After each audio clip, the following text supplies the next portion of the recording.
और मतदान के बीच एक और बड़ी खबर आपको दिखाते हैं, जहां पंडरिया विधानसभा के भरेवा पारा में मतदान का बहिष्कार किया गया है। दरअसल मतदान क्रमांक 99 में अभी तक एक भी वोट नहीं पड़ा है। खस्ताहाल सड़क को लेकर ग्रामीणों में नाराजगी देखी जा रही है।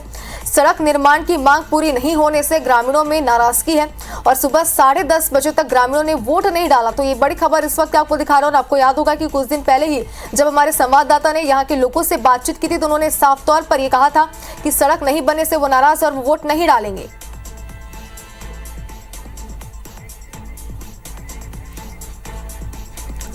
तो पंडरिया में प्रत्याशियों ने कुछ वोट भी डाले, जिसकी तस्वीरें आपकी टीवी स्क्रीन पर है। और भावना बोहरा जो है यहाँ पर प्रत्याशी, उन्होंने यहाँ पर वोट डाला अपने मताधिकार का प्रयोग करते हुए, यहाँ पर वो नजर आए। तो लगातार टीवी स्क्रीन पर हम आपको तस्वीरें भी दिखा रहे हैं और हमारे संवाददाता ने उनसे खास बातचीत की भी, कि आपको सुनाते हैं। लोकतंत्र के महापर्व का सुबह 8 बजे से आगाज हो चुका है। मैं इस वक्त मौजूद हूं पंडरिया विधानसभा के रणवीरपुर बूथ क्रमांक 381 में। मेरे साथ भाजपा के प्रत्याशी भावना बोहरा भी मौजूद हैं। उनसे जानेंगे कि आज जो है मतदान है, क्या कुछ प्राथमिकताएं हैं और कौन कौन से मुद्दों को लेकर आप चुनावी मैदान पर हैं। निश्चित ही आज लोकतंत्र का सबसे बड़ा पर्व है और हम सब मतदान करने जा रहे हैं। लोगों से अपील सबसे पहले यही करूंगी कि अधिक से अधिक संख्या में अपने मतदान करें, और क्योंकि मतदान करना सिर्फ हमारा अधिकार ही नहीं, हमारा कर्तव्य भी है। और निश्चित ही प्राथमिकताएं बहुत सारी हैं जो मैंने हमेशा से जन सेवा का भाव लेकर के राजनीति की है और आगे भी वही भाव लेकर राजनीति करूँगी। जो भी त्रुटियाँ पिछले 5 वर्षों में कांग्रेस के कार्यकाल में हुई हैं, बिल्कुल उनको ठीक करना सबसे पहला एक दायित्व रहेगा। और एक पटरी पर लाना, जो पंडरिया विधानसभा का विकास जो रुका हुआ है, उसको 90 विधानसभा में सबसे अच्छी स्थिति में लाना, वही सबसे मेरा प्रयास रहेगा। कौन कौन से प्रमुख मुद्दे हैं और समस्याएं क्या क्या है पंडरिया विधानसभा में आपकी नज़र में? बहुत सारी समस्याएं हैं। लगातार जब हम जनसंपर्क कर रहे हैं, बहुत सारे विषय सामने आ रहे हैं। चाहे मैं प्रधानमंत्री आवास के विषय में बात करूँ, या शराब को लेकर के जो बहुत ज़्यादा माहौल बिगड़ा हुआ खासकर युवाओं में, उनकी बात करूँ, या फिर कुछ प्रशासनिक जो परेशानियां लोगों को आ रही हैं, या अपराध जिस तरीके से बढ़ रहे हैं, सड़क नाली की मैं बात करूं, हेल्थ सेक्टर में बात करूं, या फिर एजुकेशन में स्कूल बिल्डिंग्स की जो जर्जर स्थिति है उसकी बात करूं, टीचर्स में जो नहीं है उसकी बात करूं। बहुत सारे विषय जिन पे काम करने की ज़रूरत है अभी। आज तो मतदान है, 3 दिसंबर को जब मतगणना होगी तब किस्मत खुलेगा कि भाजपा की प्रत्याशी जीतती है या फिर कांग्रेस की या फिर कोई अन्य दल की। फिलहाल रणवीरपुर के इस बूथ क्रमांक 381 से सूर्य प्रकाश चंद्रवंशी की रिपोर्ट।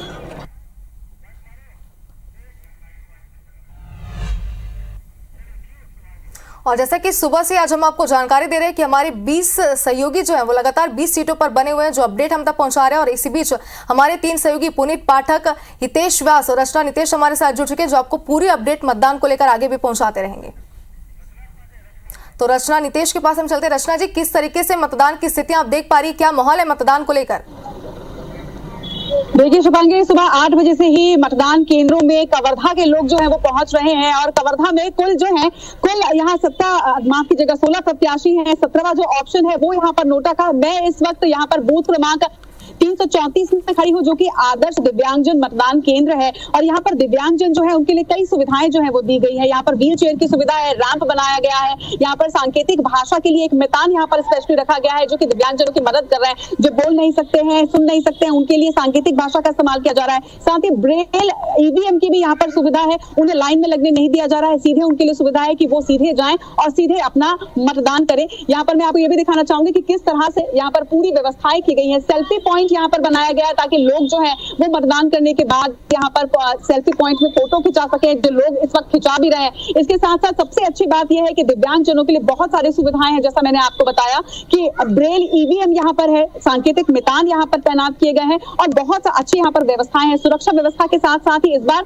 चुनाव आयोग की एक खास पहल थी कि सुगमता के साथ लोग मतदान कर सके। इसके लिए तमाम तैयारी की गई है। ये आप देख पा रहे हैं। इस मतदान केंद्र की अगर मैं बात करूं तो अब तक 16% मतदान के यहाँ पर हो चुका है, लोग वोट डाल चुके हैं। और सवेरे से ही देखिए महिलाओं की लाइन सबसे ज्यादा नजर आ रही है। अगर हम कवर्धा की बात करते हैं तो लगभग 3,33,000 वोटर्स यहाँ पर हैं, जिनमें से 1,66,000 महिला वोटर्स की संख्या है। और वो आज कवर्धा के सभी मतदान केंद्रों में वो जागरूकता नजर आ रही है कि वो जो 1,66,000 महिला मतदाता है वो जागरूकता अपनी दिखा रही है और लोकतंत्र के पर्व में हिस्सा ले रही है। शुभांगी। बिल्कुल रचना, हितेश व्यास हमारे सहयोगी जो है वो राजनांदगांव से हमारे साथ जुड़े। हितेश जी, किस तरीके का माहौल मतदान को लेकर आप देख पा रहे हैं? कितनी फीसदी अब तक वहां पर मतदान हुआ और क्या स्थितियां हैं वहां की?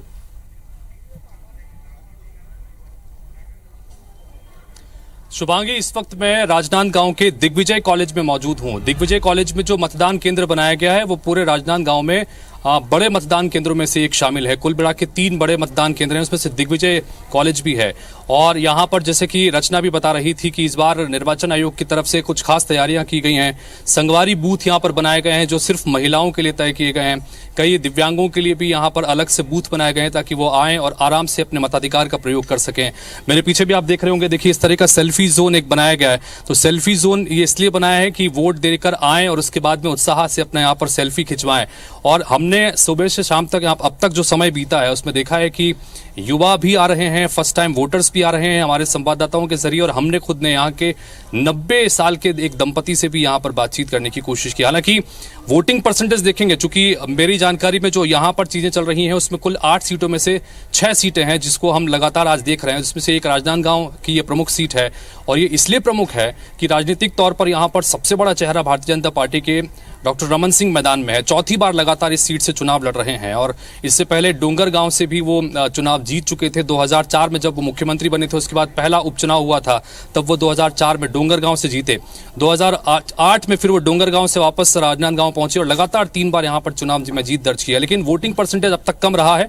11 बजे तक का जो फिगर है वो 14% है, यानी कि बाकी अगर खुज्जी, मोहला, मानपुर और बाकी खेरागढ़, डोंगरगांव इन सब से अगर कंपैरिजन करें तो ये वोटिंग परसेंटेज कम है। हालांकि अभी हम देख रहे हैं कि दिन में थोड़ी सी संख्या वोटिंग बूथ पर ज्यादा देखने को मिल रही है, इसलिए उम्मीद की जा सकती है कि जैसे जैसे शाम ढलेगी ये वोटिंग परसेंटेज आगे और भी बढ़ सकता है। तो कुल मिलाकर ये 6 सीटें महत्वपूर्ण हैं। जो पहले राजनांदगांव एकीकृत जिला हुआ करता था उसी जिले की ये 6 सीटें हुआ करती थी। इसके बाद खैरागढ़ अलग हुआ, अलग तब हुआ जब उपचुनाव यहाँ पर हुए थे। कांग्रेस पार्टी ने एक प्रमुख वादा किया था, फिर बाद में अलग जिला बना। तो अलग जिला बना तो खैरागढ़ में एक सीट है खैरागढ़, वहां पर भी यशोदा वर्मा जो स्थानीय इस वक्त विधायक हैं उनका मुकाबला विक्रांत सिंह से है और 24% से ऊपर के करीब वहां पर वोटिंग अब तक हो चुकी है।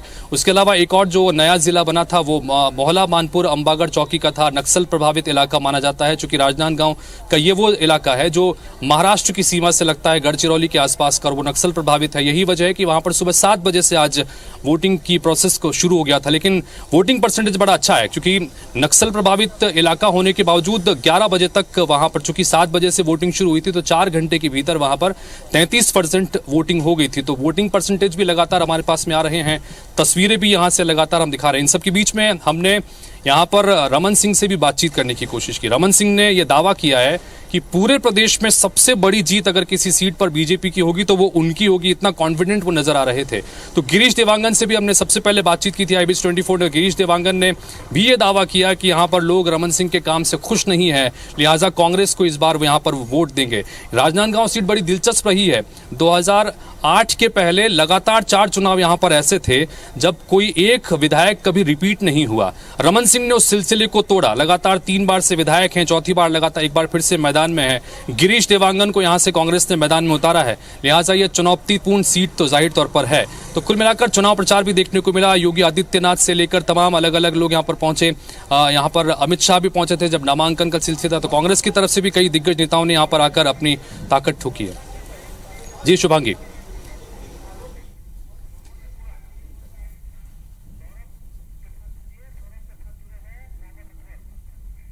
कवर्धा में बने हुए हैं, कवर्धा में मोहम्मद अकबर उनके साथ में है। सौरभ, बात कीजिए उनसे।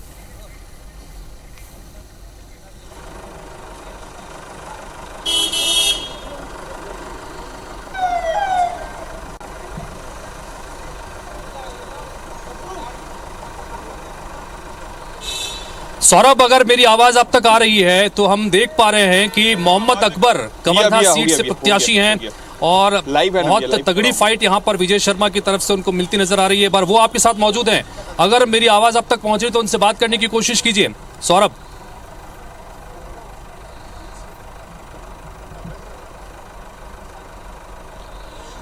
बिल्कुल, देखिए हितेश, हमारे साथ जो है मंत्री मोहम्मद अकबर और कवर्धा से कांग्रेस के प्रत्याशी। सबसे खास बात मैं बता दूं कि ये मोहम्मद अकबर जो है, आप देखिए कि ये पुराना जो है जीप है और इसी जीप में 6409 ये इनके फादर के समय का जीप है और जब भी चुनाव होते हैं और पूरे मतदान के समय जो है वो इसी गाड़ी में चढ़ते हैं, वो अपने लिए ये शुभ मानते हैं। और देखिए मंत्री अकबर को वो बैठे हुए हैं, उनके बेटे अरशद जो है गाड़ी ड्राइव कर रहे हैं। आखिर इस गाड़ी के पीछे क्या कहानी है?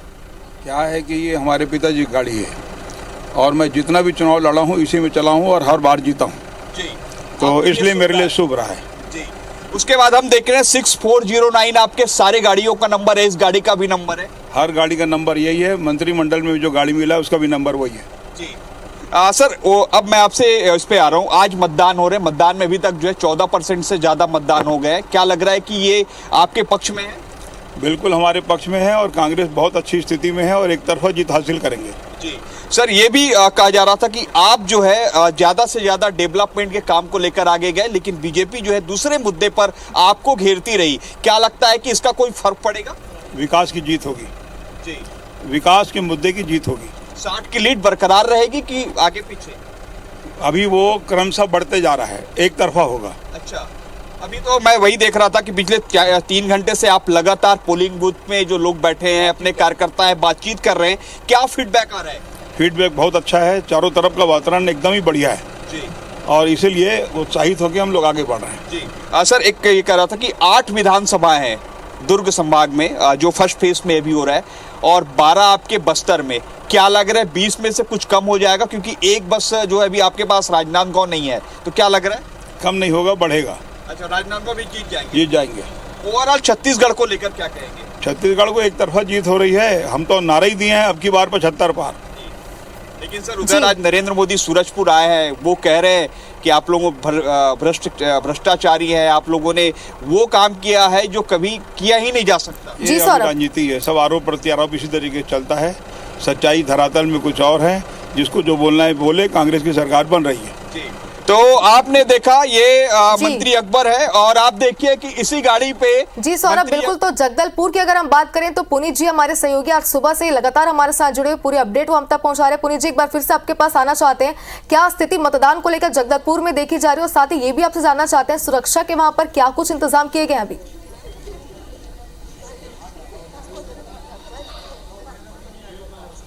बिल्कुल शुभांगी, जैसा आपने कहा और मेरे दोनों सहयोगी हितेश और रचना नितेश ये दोनों आपको बता रहे थे कि कवर्धा में और राजनांदगांव में हाई प्रोफाइल सीटें हैं, मुकाबले दिलचस्प हैं क्योंकि वहां पर बहुत बड़े चेहरे हैं। जाहिर तौर पर बस्तर में अगर कुछ बड़ा है, बस्तर में अगर कुछ विशाल है और सबसे इम्पोर्टेंट है तो वो है लोगों का जज्बा, यहाँ सुरक्षा की भावना जगाने के प्रति कर्तव्य निष्ठा, और इसकी यहाँ कहीं कोई कमी नहीं। बस्तर की 12 सीटों में ज़्यादातर सीटें नक्सल प्रभावित इलाकों में हैं और इसके बावजूद जिस समय अभी आप मुझे देख पा रहे हैं, बस्तर के एक जगदलपुर के सुदूर अंचल में ये दरभा डिवीजन, दरभा घाटी का वही इलाका है जहां पर नक्सल अटैक की वजह से पूरे देश में ये इलाका चर्चित रहा था। लेकिन इसका एक ऐसा मतदान केंद्र जहां मात्र 699 कुल मतदाता हैं, लेकिन 699 यानी 700 भी संख्या पूरी नहीं है। इसके बावजूद ना उत्साह में कहीं कोई कमी है और दोपहर 12 बजने तक तकरीबन 1 घंटा यहाँ बिता रहे हैं और इस 1 घंटे में मैंने पाया है कि जैसे बाकी जगहों पर बताया जा रहा है कि सेल्फी पॉइंट्स हैं, लोग फोटोग्राफ्स खिंचा रहे हैं, वहाँ यहाँ सुरक्षा को लेकर के चैलेंज के बीच में लोगों का आना, निडर होकर मतदान करना, और अभी तक का जो प्रतिशत है, जैसा आप अपडेट चाहती हैं, पूरे जगदलपुर में 23% मतदान अब तक हो चुका है। बस्तर सीट की बात करें तो इस पर 31% मतदान हो चुका है और चित्रकूट में ये मतदान का प्रतिशत 33 है। जबकि अगर हम ऑथेंटिकली, अगर ऑफिशियल आंकड़ा भी हमारे पास आया है, इसमें कांकेर में सर्वाधिक दिखता है। बस्तर की 12 सीटों में कांकेर में 34.65% मतदान की अब तक जानकारी है, ये ऑफिशियल है। हालांकि जो एक्चुअल आंकड़ा है वो इससे थोड़ा सा बड़ा है। केशकाल में 27.63% है, कोंडागांव में 32.5% है, नारायणपुर में 21.6% है, बस्तर सीट के ऊपर तकरीबन 20% है। ये आंकड़े 11 बजे तक के आंकड़े हमको ऑफिशियली मिले हैं और इन आंकड़ों के मुताबिक यहां मतदान का प्रतिशत इन सीटों पर लगातार बढ़ता जाएगा। ज्यादातर सीटें बस्तर की नक्सल प्रभावित इलाकों में, केवल 2 सीटें छोड़ दें तो बाकी सब पर शाम को दोपहर में 3 बजे तक मतदान खत्म होना है और बाकी तमाम सीटों के ऊपर जो है 5 बजे तक मतदान खत्म होना है। जगदलपुर में शाम को 5 बजे तक का वक्त है। सीआरपी के अधिकारियों से अभी हमारी बातचीत हुई। इसी मतदान केंद्र पर हम लाइव आपको सुनवाना चाहते थे, लेकिन फिलहाल वो यहां से इंस्पेक्शन करके जा चुके हैं। उनका ये कहना है कि इस इलाके में मतदान दलों की सुरक्षित वापसी एक चिंता की बात होती है, और जैसा एक घटनाक्रम नक्सल प्रभावित इलाके में अभी हम देख रहे थे, अपडेट दर्शकों को दे रहे हैं, इस इलाके में भी चुनौतीपूर्ण है सुरक्षित तरीके से मतदान दलों की वापसी। लेकिन आप जैसे देखें, महिलाओं की, पुरुषों की कतारें लगातार लगी हैं। सुदूर इलाकों से ग्रामीण महिलाएं, आदिवासी महिलाएं आ रही हैं, वोट करने पहुंच रही हैं। महिलाओं की कतार, बिल्कुल पूरा प्रतिशत आप हम तक पहुंचा रहे हैं और हमारे दर्शकों को आप दोनों ने ही पूरा अपडेट दिया है मतदान को लेकर। आगे भी अपडेट आपसे लेते रहेंगे। फिलहाल आपका शुक्रिया हमारे साथ जुड़ने के लिए। दंतेवाड़ा से इस वक्त की बड़ी खबर आपको दिखाते हैं, जहां 1990 के बाद पहली बार मतदान दल यहां पर पहुंचा हुआ है।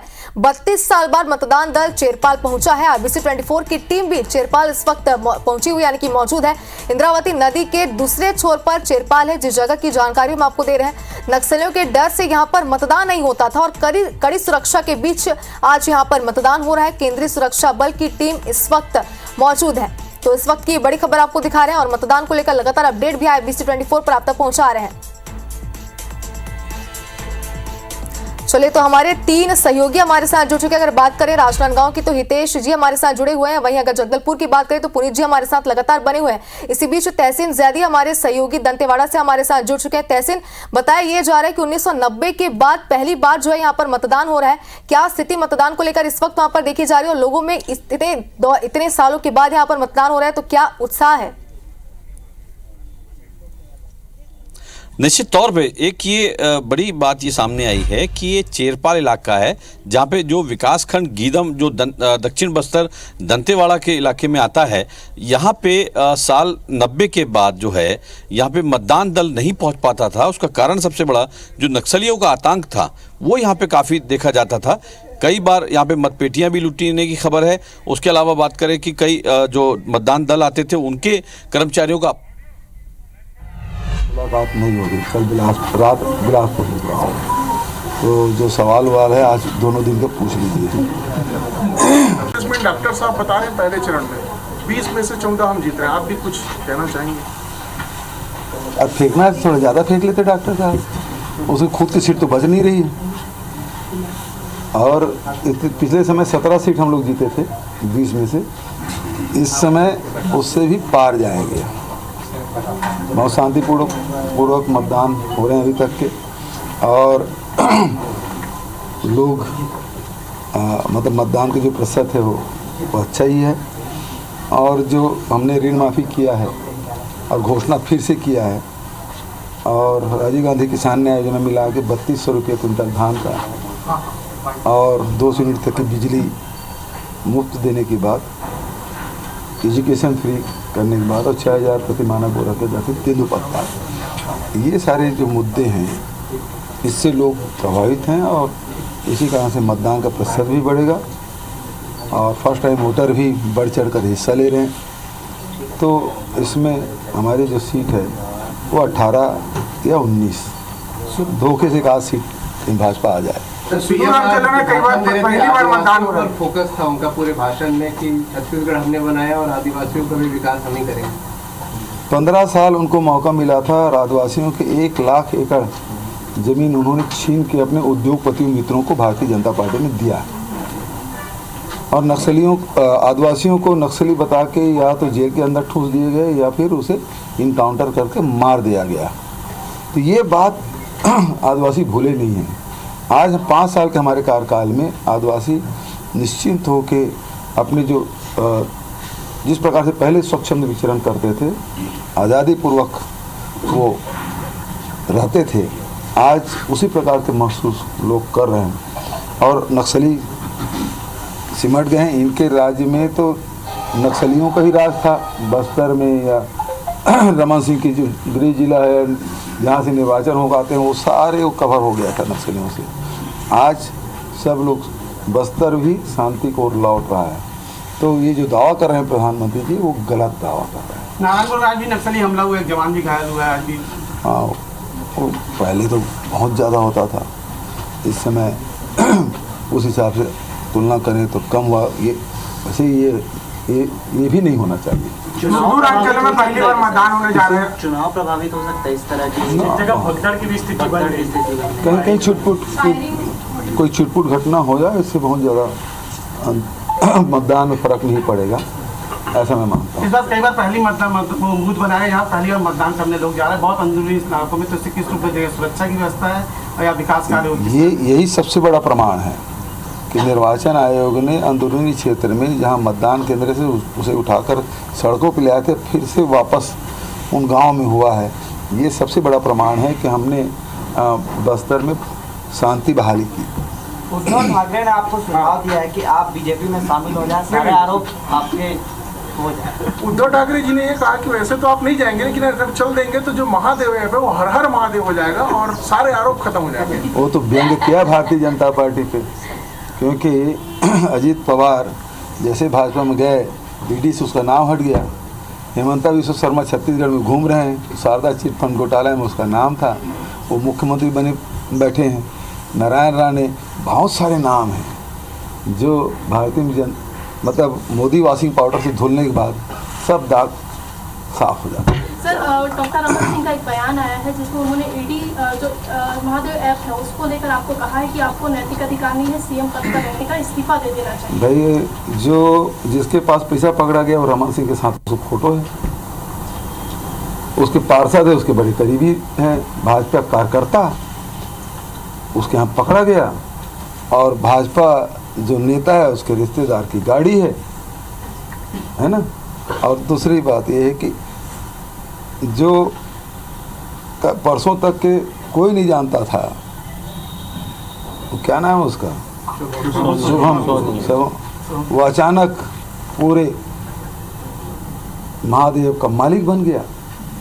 उसके पहले ईडी खुद उसको अधिकारी बता रहे थे एक दिन पहले, अब वो मालिक बन गया। और ऐसा मालिक गजब का है भाई, जो अपने नौकर की शादी में 250 करोड़ रुपए खर्चा करता है।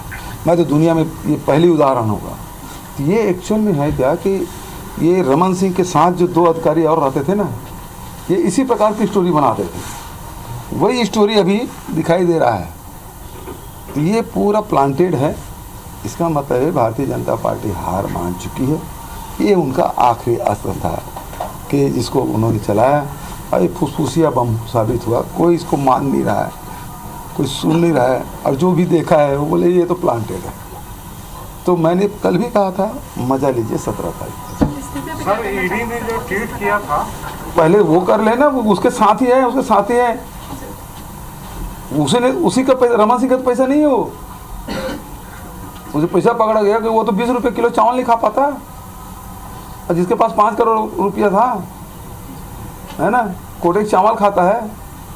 जिसके पास 5 करोड़ रुपये रहेगा वो कोटेक चावल खाएगा। तो ये ऐसा तो नहीं है कि रमन सिंह का पैसा है। जांच करना चाहिए। अभी तक ईडी क्यों जांच नहीं की, गाड़ी किसकी है ना। 17 तारीख दूसरे चरण का मतदान होना है, 17 तारीख को दूसरे चरण का मतदान होना, छठ पूजा चालू हो रही है उस दिन से, और लाखों जो वोट है वो दूसरे राज्यों में जाएंगे, तो कहीं ना कहीं जो मतदान का नहीं, छठ पूजा की छुट्टी तो छत्तीसगढ़ में भी है, और यहाँ घाट भी बढ़िया बना हुआ है। और हमारे घाट में खूब, चाहे महादेव घाट चले जाइए, चाहे भिलाई चले जाइए, बिलासपुर चलिए, अरपा के पास जो घाट बनी, इतना सुंदर घाट छोड़ के कहाँ जाएंगे। बिलासपुर में सर ईडी रेड पड़ी है, और करेंगे क्या भाई। वही तो इनके जो मजबूत जो ये है विंग है वो आईटी और ईडी है। मैं कल भी कहा था ईडी ही भाजपा है, भाजपा ही ईडी है ना। अब आईटी और जोड़ लीजिए। अब उसको चंदा उंदा नहीं दिए होंगे तो इसका छापा मारे। वाले की क्या गए कि नहीं, जिसकी गाड़ी उसके यहाँ गए कि नहीं। हाँ, जिसकी गाड़ी उसके यहाँ गए कि नहीं गया, थोड़ा पता कर कुछ। लोकसभा तक रुकेंगे सर ये तो, क्या लोकसभा तक रुकेंगे, अभी चले जाएंगे? नहीं, अभी ब्रेक लेंगे थोड़ा। 17 तारीख बाद फिर ब्रेक लेंगे भाई, कोई उसके भी बाल बच्चे हैं यार, है ना। थोड़ा छुट्टी उट्टी लेके फिर लोकसभा पहले फिर आएंगे। ठीक है, थैंक यू।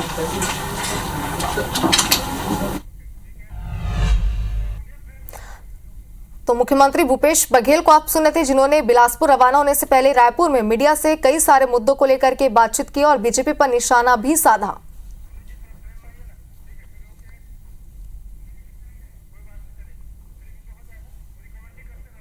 तो तो एक बार फिर से आपको बता दें कि कई सारे मुद्दों को लेकर के मुख्यमंत्री भूपेश बघेल ने मीडिया से बातचीत की। मतदान को लेकर के भी उन्होंने अपने जो एक्सपीरियंस है और जो इस वक्त स्थितियां बन रही उसको लेकर के मीडिया से बातचीत की। और हमारे संवाददाता तहसीन जैदी के पास एक बार फिर से हम चढ़ते हैं। तहसीन, अपनी बात पूरी कीजिए, क्या जानकारी आप दे रहे थे? देखिए, जिस तरीके से एक बड़ी उपलब्धि इसको कह सकते हैं, क्योंकि साल 1990 के बाद जो है वो दक्षिण बस्तर का जो इलाका है चेरपाल, जो विकासखंड गीदम में आता है, यहाँ पे साल 90 के बाद से मतदान दल यहाँ पहुँचा ही नहीं था। ये जो मतदान दल हैं ये इंद्रावती नदी के उस तरफ बारसूर में ही बनाए जाते थे, जिसकी वजह से ये सब ग्रामीणों को काफ़ी दिक्कतों का सामना करके वहाँ जाना पड़ता था, नदी पार करके जाना पड़ता था। और जब से ये पुल बना है उसके बाद से ये मतदान दल पहली बार यहाँ पहुँचा है। इसमें यहाँ पे एक बार आपको और बता दें, ये कह सकते हैं कि दंतेवाड़ा ज़िले के जो मतदान केंद्र है उनकी शुरुआत यहीं से शुरू होती है, जिनमें मतदान केंद्र क्रमांक 1, 2 और 3 वो यही चेरपाल से ही के इलाके से शुरू होती है। और यहाँ पे आप देख सकते हैं कि पहली बार जब यहाँ मतदान हो रहा है 32 साल बाद जो ये जो मतदान है चुनाव का, वो उसमें यहाँ पे देख सकते हैं ग्रामीण बढ़ चढ़ के यहाँ पे हिस्सा ले रहे हैं। यहाँ पे अभी फिलहाल अगर सुरक्षा की अगर बात करें तो यहाँ पे कड़ी सुरक्षा व्यवस्था यहाँ पे की गई है। CRPF, ITBP, CISF, BSF सभी यहाँ पे तैनात, करीब 56 जो टुकड़ियाँ हैं अर्धसैनिक बलों की वो यहाँ पे तैनात की गई हैं पूरे बस्तर में। और अगर यहाँ की अगर बात करें तो आप देख सकते हैं कि ये बड़ी संख्या में जो महिलाएं हैं ये यहाँ पे अपना मतदान करने यहाँ पे आए हैं। हम यहाँ पे कुछ लोगों से बात करने की यहाँ पे कोशिश करते हैं कि यहाँ पे इतने साल बाद यहाँ पे वोटिंग हो रहा है तो किस रूप में देखते हैं। इससे पहले कहाँ जाते थे आप लोग? ये मुछनार सबसे पहले सर, उसके बाद पाहुरनार। जी, तो यहाँ से जो बुजुर्ग लोग होते थे उनको भी काफ़ी दिक्कत होती थी ले जाने नाव के जरिए? जी सर, बहुत दिक्कत होती थी, नाव बिठाने के लिए भी ले जाने के लिए भी परेशान होती थी। बहुत अच्छा है सर कि यहाँ पे वोटिंग हो रहा है, हम लोग बहुत खुश लग रहा है यहाँ पे वोट हो रहा है बोल के। आप देख सकते हैं कि यहाँ के जो स्थानीय लोग हैं उनका जो उत्साह है यहाँ देखते ही बन रहा है, क्योंकि यहाँ पे पूरी तरह से यहाँ पे वो अपने आप को सुरक्षित महसूस कर रहे हैं। जो सुरक्षा बल के जवान हैं वो काफी मुस्तैदी से यहाँ पे अपनी सुरक्षा को। बिल्कुल 32 साल बाद मतदान करने पर लोगों में कितना उत्साह है तो तस्वीरों में हम देख पा रहे हैं और आपने भी पूरी जानकारी हमारे साथ साझा की। आप तीनों ही बने रहिए हमारे साथ, अपडेट आपसे लेते रहेंगे। इसी बीच हमारे दर्शकों को पखांजूर से बड़ी खबर दिखाते हैं इस वक्त की, जहां पखांजूर में देश का पहला रेनबो मतदान केंद्र बना है। तो बता दें आपको कि थर्ड जेंडर मतदाताओं में गजब का उत्साह इसे लेकर देखने को मिल रहा है और मतदान मित्रों ने फूल बरसाकर जोरदार तरीके से स्वागत किया। मतदान केंद्र में थर्ड जेंडर सुरक्षाकर्मी भी तैनात रहे। तो ये बड़ी खबर इस वक्त की पखांजूर से आपको दिखा रहे हैं। लगातार मतदान को लेकर यानी कि पहले चरण के मतदान को लेकर अपडेट भी IBC 24 पर आप तक पहुंचाते रहे। इसी बीच ये बड़ी खबर पखांजूर से, तो मतदान मित्रों ने फूल बरसाकर जोरदार तरीके से स्वागत किया, जिसकी तस्वीरें भी हमारे पास है। और तस्वीर आप देखिए, लोगों को मतदान के लिए प्रेरित करने के लिए किस तरीके से नए नए इंतजाम प्रशासन के द्वारा और चुनाव आयोग के द्वारा करवाए जा रहे हैं, ये आप खुद अंदाजा लगा सकते हैं इन तस्वीरों को देखकर। और IBC 24 में एक्सक्लूसिव और सबसे पहले ये तस्वीर हम आपको दिखा रहे हैं जहां रेम्बो की तरह ये मतदान केंद्र को यहाँ पर सजाया गया है। और बताया जा रहा है कि सिर्फ सुंदरता ही नहीं बल्कि सुरक्षा को भी यहाँ पर ध्यान में पूरी तरीके से रखा गया है। जवानों की तैनाती यहाँ पर की गई है। तो एक अनोखा मतदान केंद्र आप अपनी टीवी स्क्रीन पर इस वक्त देख पा रहे हैं। तो उसके पहले जो जानकारी हम आपको दे रहे थे दंतेवाड़ा से, जहां 32 साल बाद अब मतदान हो रहा है। तो एक तस्वीर अब पखांजूर से, जहां पर रेनबो की तरह यहां पर मतदान केंद्र को सजाया गया और ये मतदान केंद्र अपने आप में ही लोगों को यहां पर मतदान के लिए जागरूक करते हुए नजर आ रहे हैं और जागरूक कर रहे हैं और इसी के साथ ही लोगों को प्रेरित भी कर रहे हैं मतदान के लिए। तो एक बहुत ही अच्छा तरीका से हम कह सकते हैं जब लोगों को मतदान के लिए यहाँ पर प्रेरित किया जा रहा है। और तस्वीरें आपकी टीवी स्क्रीन पर है और टीवी स्क्रीन पर देखकर ही हम खुद भी तारीफ करने पर चूक नहीं रहे हैं। और ज्यादा जानकारी के लिए हमारे संवाददाता अमिताभ भट्टाचार्य हमारे साथ जुड़ चुके हैं। अमिताभ, जो तस्वीरें हम देख पा रहे हैं तो लोगों को मतदान के लिए जागरूक करने के लिए बेहद ही अच्छा तरीका यहाँ पर निकाला गया है। किस तरीके का माहौल है यहाँ पर आप देख पा रहे हैं, विस्तार से बताइए दर्शकों को। देखिए, आपको बता दूं, नारायणपुर अंतागढ़ विधानसभा क्षेत्र के 48 नंबर मतदान केंद्र जो है, जहाँ रेनबो मतदान केंद्र बनाया गया है, जहाँ पे थर्ड जेंडर के लोगों को वोट डालने के लिए विशेष रूप से सजाया गया है। और उस केंद्र में दूसरे पुरुष एवं महिला भी मतदान कर रहे हैं, लेकिन वहाँ पे जो थर्ड जेंडर को बुलाया गया है उनको विशेष तरीके से फूलों के हारों से उनको स्वागत किया गया है और उनको अलग से ही उनका ये वोट डालने के लिए लाइन में लगाया गया था। जी बिल्कुल अमिताभ, लेकिन जो तस्वीरें हम देख पा रहे हैं बेहद ही सुंदर ये तस्वीरें हैं क्योंकि अनोखे तरीके से मतदान केंद्र को यहाँ पर सजाया गया है। लोगों से किसी प्रकार की बातचीत आपकी हुई है? कितना उत्साह उनमें देखा जा रहा है इस वक्त? ये मतदान के लिए काफी उत्साहित है सभी लोग। वहाँ पे जो मतदान के बाद उनका मतदान करने के बाद बाहर आके कह रहे हैं कि ये जो है ये पर्व जो है ये बहुत ही ज्यादा हम लोग के लिए महत्व है और देश का विकास के लिए हम लोग इसको करते हैं और अच्छे जो कोई भी व्यक्ति को हम लोग वोट किए हैं जो इस क्षेत्र का विकास करे। जी बिल्कुल, शुक्रिया आपका तमाम जानकारी का और हमारे साथ जुड़ने के लिए। इसी के साथ एक बार फिर आपको बता दें कि हमारे सहयोगी जो है हितेश जी राजनांदगांव से लगातार हमारे साथ बने हुए हैं, पुनीत जी जगदलपुर से हमारे साथ बने हुए जो लगातार अपडेट हमारे तक पहुंचाते रहे। आगे भी अपडेट मतदान को लेकर आप तक हम पहुंचाते रहेंगे। मानपुर मोहल्ला से आपको इस वक्त की बड़ी खबर दिखाते हैं जहाँ पार्टी गाँव में मतदान रुका है। क्यों रुका है भी आपको पता है? दरअसल वीवीपैट खराब होने के कारण यहाँ पर मतदान रुका हुआ है और मतदान रुकने से ग्रामीणों में बेहद ही नाराजगी यहाँ पर देखी जा रही है। मोहला मानपुर विधानसभा क्षेत्र के मोहला ब्लॉक के पार्टी गांव में हम मौजूद है। पहले आपको गांव का एक नजारा दिखा दूं कि चारों तरफ जंगलों के बीच में और ये जो पहाड़ियां हैं, पहाड़ी इलाका है, उसके बीच में ये मतदान केंद्र है और सुरक्षा के भी कड़े इंतजाम यहाँ पे चारों तरफ किए गए हैं और लगभग 6 गांव के मतदाता इस एकमात्र पोलिंग बूथ में मतदान करने आते हैं। लेकिन आपको बता दूं कि यहाँ पर जो मतदान फिलहाल सुबह 7 बजे शुरू हो गया था और लेकिन अभी ये मतदान रुक गया है और उसकी वजह आपको बता दूं कि मतदान रुकने की वजह कि जो वीवीपैट मशीन है वो यहाँ खराब हो गई है। पीठासीन अधिकारी हैं, उनसे बातचीत करते हैं कि क्या दिक्कत आ रही है और क्या समस्या है। बताइए सर, क्या प्रॉब्लम हुई है, थोड़ा बताएंगे क्या हुआ है? जोनल अधिकारी आ रहे हैं, हम उसको बता दिए हैं, वो आकर पूरा बताएंगे। अभी क्यों मतदान रुका है? तो अभी वीवीपैट में एरर है। चलिए देखिए, वीवीपैट में एरर है बता रहे हैं जिसके चलते मतदान रुका हुआ है। ये लोग हैं जो जिनकी पर्ची कट चुकी है लेकिन मतदान देना बाकी है, इसलिए इनको अंदर बैठा के रखा गया है। बाकी आप देखेंगे कि गांव की महिलाएं यहाँ पे काफी संख्या मौजूद हैं और पुरुष भी मौजूद हैं और ये सुबह से इंतजार करते हैं, इनसे बातचीत करते हैं। बताइए दीदी, कब से आप लोग इंतजार कर रहे हैं, क्या बताएंगे? 7-8 बजे से चालू है ते बैठ गए हैं साहब, देख हमला भूख मरत था ने दे हमारा खाना पीना नहीं, यहाँ बैठ गए हैं सुबह से आके आखिर अमजद बैठ गए हने दे। कि आप बताइए कब से आए आप लोगों को, कितनी परेशानी हो रही है? अभी धान रोए के कहा है एक बार दिन। इस वक्त मौजूद है केशकाल विधानसभा क्षेत्र अंतर्गत ग्रामीण क्षेत्र के ग्राम बयालपुर में। जिस प्रकार से बस्तर के कल्चर जो पारंपरिक वेशभूषा है उसी प्रकार से और जो शादी विवाह में सजाया जाता है उसी प्रकार से मेरे पीछे देख सकते हो कि पूरा सजाया गया है और इसका प्रवेश द्वार बनाया गया है बांस के कटीले तारों के माध्यम से। धान के पाली को आप देख सकते हो किस प्रकार से सजाया गया है जिससे लोगों को काफी आकर्षित कर रहा है और लोग इस मतदान केंद्र में उत्साह के साथ शामिल हो रहे हैं। हमारे साथ जो है कुछ मतदाता है, इनसे जानते हैं कि किस प्रकार से मतदान दिए, कितना उत्साह है। दादा पहली बार देखे हो कि पूरा सजाया, कैसा लग रहा है? बहुत अच्छा लग रहा है और ऐसा लग रहा है कि लोग बाग ना ये सजावटी के नाम से, ये देखने के नाम से भी अपना मतदान देने के लिए आ रहे हैं। बहुत अच्छा सजा है ये सब चीजें से करके। पहले ऐसा कहाँ था शादी ब्याह में? हाँ, शादी ब्याह में ही होता था पहले, लेकिन मतदान केंद्र में पहले नहीं सजता था। क्या लग रहा है, किस प्रकार?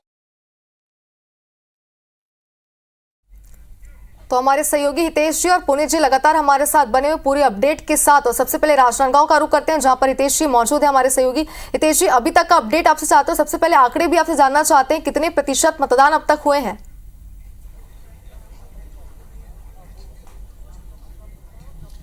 देखिए शुभांगी, अभी तक जो वोटिंग परसेंटेज का जो आंकड़ा था वो पहुंचा था 11 बजे तक का ही। उसके बाद अब तक ईसीआई की तरफ से, इलेक्शन कमीशन ऑफ इंडिया की तरफ से आंकड़े जारी नहीं हुए हैं। लेकिन जाहिर सी बात है कि जैसा मैं इस वक्त मौजूद हूं दिग्विजय कॉलेज के इस मतदान केंद्र पर, तो हम यहां पर जो तस्वीर देख रहे हैं, क्योंकि अब तक 11 बजे तक राजनांदगांव विधानसभा सीट पे महज 14% वोटिंग हो पाई थी। जो बाकी तमाम इस राजनांदगांव जिले की और बाकी मोहला मानपुर जिला और खैरागढ़ जिले की सीटों की बात करें तो उस लिहाज से सबसे कम थी। शहरी इलाका है, शहरी इलाके के वोटर्स हैं वो कम निकलते हैं, लेकिन अब हम देख रहे हैं कि अब बड़ी धीरे धीरे मतदान केंद्रों की तरफ भीड़ बढ़ती नजर आ रही है और महिलाओं की तादाद ज्यादा है। चूंकि अमूमन ये माना जाता है कि दिन भर सुबह के अपने सारे काम को निपटाने के बाद, घर के काम से निपटने के बाद महिलाएं मतदान केंद्र पर पहुंचती हैं। यहां पर भी कमोबेश वही नजारा देखने को मिल रहा है और महिलाएं अब बड़ी संख्या में वोट यहां पहुंची हैं। तो ये जब अब आगे फिगर्स निकल के सामने आएंगे तो ये जाहिर सी बात है कि ये फिगर्स बढ़ेंगे, अच्छे फिगर आएंगे। इन सब के बीच एक और हमारे साथ लगातार बने हुए हैं, कैंडिडेट्स जगदलपुर का रुख हम यहाँ पर कर लेते हैं। माफी चाहते हैं आपको रोकने के लिए, समय की थोड़ी कमी है। पुनीत जी, आपसे भी संक्षेप में जानना चाहते हैं कितने प्रतिशत मतदान अब तक हो चुके हैं? आप बोलेंगे? हिंदी बोल लेते हैं। बिल्कुल, इस वक्त जैसा हितेश बता रहे हैं धूप बढ़ गई है, दोपहर के बाद का समय हो रहा है, लेकिन लोगों के उत्साह में कोई कमी नहीं है शिवांगी। और सबसे बड़ी बात यह है कि इस वक्त सुदूर 5 से 6 किलोमीटर 7 किलोमीटर दूर ऐसे छोटे छोटे गांव जहां 10 से 12 परिवार हैं, वहां से भी लोग वोट करने के लिए आ रहे हैं। यहाँ एक नया पारा जगह, यहाँ वहाँ से ये वोटर हैं जो अभी ठीक वोट करके आए। बताएं अपना, थोड़ा बता दें, आपने वोट कर लिया है? पहले जैसे मैं आ रहा हूँ, यहाँ वोट दे रहा हूँ। यहाँ से 5 किलोमीटर दूर है नया पारा बंजारी नहीं दरभा का एरिया है। यहाँ पहले से माहौल ठीक हुआ है? ठीक हुआ है सर। पहले का थोड़ा डर था 2012-13 में। थोड़ा कैमरे की तरफ देखिए। 2012-13 में वो नक्सली की डर था, अभी थोड़ा ठीक है, तो कोई डर नहीं है। सामने सीआरपी कैंप लगा हुआ है। चलिए, तो सामने सीआरपीएफ कैंप है शिवांगी, और उसके बाद यहाँ लोग 5 से 6 किलोमीटर दूर से पैदल चल के आ रहे हैं। वोटिंग प्रतिशत की बात करें तो तकरीबन 25 से 28% वोट पड़ने की खबर है।